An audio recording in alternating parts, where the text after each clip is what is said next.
So, Marcia, quite often authors who are living and breathing this work every day have great personal stories of where their life and their work intersect. And maybe you want to share one that's just recently happened to you that really gives people an insight onto how to live their dreams.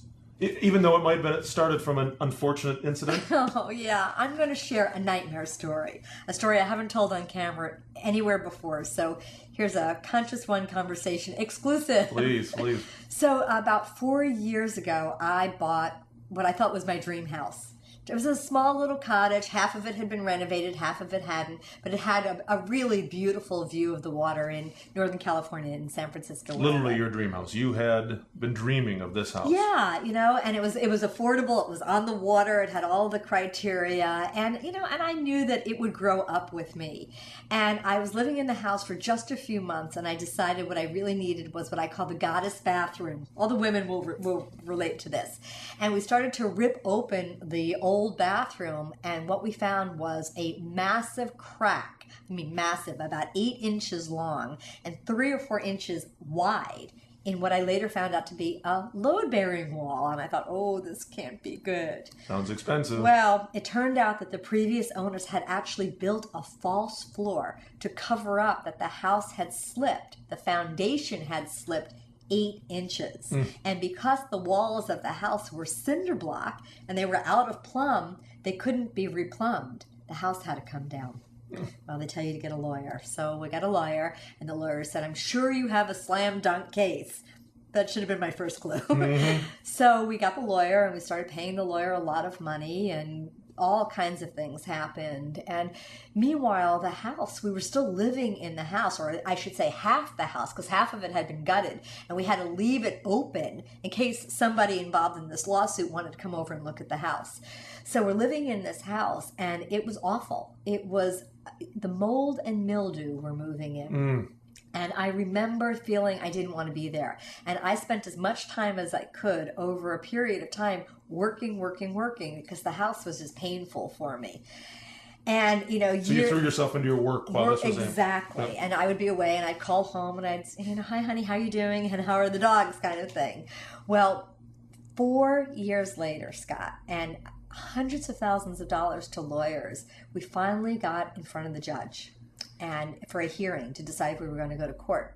And the judge said, the land is worth more than the house. And I'm like, well, what do you mean? What are you talking about? He said, I wouldn't go to court if I were you. And I said, but Judge, I didn't buy dirt. I bought a home. This is where I live. He said, I wouldn't go to court. So the next morning I woke up and I said to Patrick, my partner, I'm going out to find us a new house. He's like, well, what are you talking about? We can't buy a new place until we sell what we had now affectionately begun to refer to as the dump. He said, we have to sell the dump. I'm like, well, why? And he said, because we have to do A before we do B. And I said, no, I consider that the myth of prerequisites. All right, It's good label. an important Good label. piece, right? Yep. So he said to me, well, can you be a little less intentional? I said, no, I'm going out to find us a house, and I'm going out to find us a Mediterranean villa. In the 4 years while we were struggling with this, we had actually contracted with an architect to draw us design plans. And we decided that once we got our lawsuit settled, we would tear down the dump and we would put up a beautiful Mediterranean villa. Sounds like a good plan. So, and it was really quite powerful, because when you're in a time in your life where you're really struggling or suffering, it's often hard to dream. I identify that, and I'm sure some people will be able to relate to that. Because you get so focused on the negative action that's right in front of you. Exactly, the problem to solve. And having the architect draw the renderings started to have me dream again, create a vision. While I was out on the road, it wasn't just to be out of the ugly house, it was working toward creating this beautiful villa. So anyway, I went out, and sure enough, I found the villa. And I came home and I announced to Patrick I found the villa, and he said, we can't do it. It's just, he was being the voice of the realist, right? We can't do it. He said, would you please at least call your financial advisor? So I got on the phone and I called Todd, and Todd said to me, well, I have good news and bad news. He said, the good news is you worked your butt off for the last 4 years. You actually have the money to afford the down payment. I said, well, what's the bad news? He said, you can't afford to carry 2 mortgages at a time. I hung up the phone with him, and I turned to Patrick and I looked him in the eye and I said, I teach people to prove that you're more committed to your dream than to your doubt by taking action. I tell people literally, don't look in your checkbook to decide whether or not you believe in your dreams. And I ask people, can you believe in something simply because it matters to you? And Scott, the next thing I said with such tears coming out of me is that if we don't take this leap of faith, I can't teach anymore. I can't speak anymore. I'm no longer the dream coach. I will be a hypocrite. I won't be able to live with myself. And before he had a chance to respond, I kind of grabbed him by the shirt and jumped. And we bought this villa. We moved into this beautiful villa. Well, now we're carrying 2 mortgages. It's a scary time. We decide our first night that we're going to camp out. We don't even move our furniture in the new villa. We camped out the new villa on an air mattress and a bottle of champagne in front of the fireplace. Right. The next morning, the sun came right into my eyes, and I just jumped up and screamed. And Patrick said, "What's the matter?" I said, "I know who's going to buy the dump." He's like, "What are you talking about?" I said, "I know it like I know my own name." He's like, "All right, let me in on it." I said, "This beautiful villa that we're in, doesn't it look a lot like the dream house we were going to build on the other lot?" And he was like, "Yeah." I said, "Get the builder on the phone." He's like, "The builder? Get the guy who built this house on the phone and have him meet us at the old property."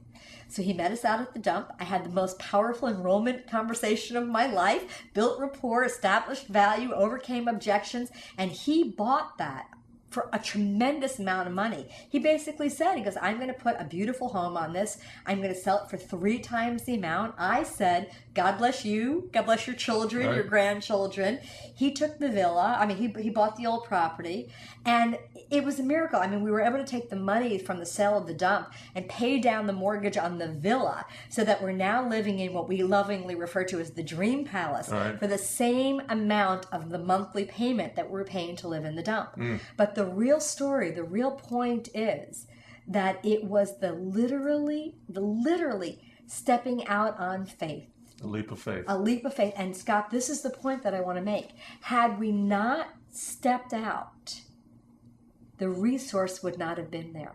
That sometimes with one action step, this is so much what we teach in the program, with one action step, you're literally in action on the dream. So new resources show up that weren't available when I was back here going, gee, maybe someday.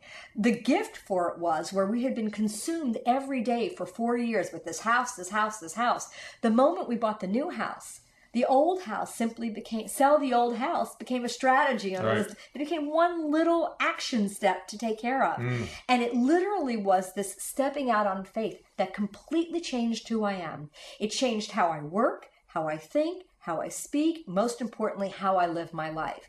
My conviction to this work has deepened like 1,000 times fold. Right. And, and if I can do it, anyone else can do it. And, people say to me, well, it had a happy ending and it could have turned out differently. And I said, well, I was already at the bottom. And sometimes being at the bottom is an extraordinary place to be if you're willing to have the courage to go for a dream. And, things turn out... Nothing changes if we do nothing. Right. I love the fact, though, that this was a moment in time, a moment in your life where you laid it all out. This was about who you are and what you're about. And quite often, those situations for each of us are dramatic. Quite often, they're not as dramatic or as big, but still, you need to take that leap of faith. And when we do, I really hope our listeners are getting this. Life transforms. And through the program, we're teaching people, we're giving people the scaffolding to develop this greater courage, confidence, and faith so that they too can step out. So if you're at a place in life, where it's not going according to plan, because there's different levels, right. What we want people to go for is the ultimate level of being happy and fulfilled and having the life of their dreams. But no matter where you are, money is not typically the obstacle. And no matter where you are, I know that we can help people progress to the next step and the steps beyond that. So I lived through it. Well, if people can see what I'm seeing right now on the screen as I'm experiencing, that leap of faith made all the difference in your life. I know that we put this program together. That's what we want people to be able to do for themselves as well. I want to thank you for being the inaugural person, the first interview on the Conscious One Conversations. My pleasure. Thank you so much. Thank you so much for participating in Conscious One Conversations. If you want to learn more about Marcia's work, go ahead and click on the link down below. You'll see it just below the page where we are here. You'll see a couple of links. Click there and you can learn more about Marcia's work. And soon you can be making your dreams come true too.